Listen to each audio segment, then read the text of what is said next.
कुछ आवारा किस्म का नौजवान तैयार है, कुछ बेगैरत खानदान के बेगैरत लड़का तैयार है 1 जनवरी को पिकनिक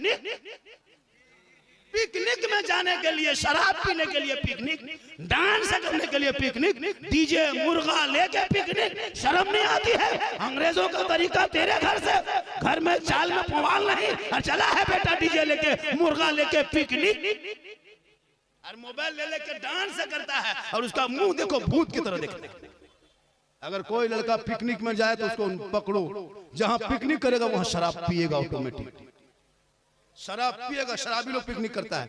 अच्छे लड़के जो कॉलेज के होते हैं, स्कूल के होते हैं, मास्टर होते हैं, वो प्रोफेसर डॉक्टर इंजीनियर को कोई पिकनिक में जाते देखे? आवारा लड़का, लफुआ, वो लड़का लोग पिकनिक करता है। अगर कोई पिकनिक में निकले, ऐसे ऐसे लड़का पिकनिक में जाता है, वो इस लड़के को बहिष्कार करो, वो समाज को बर्बाद करेगा।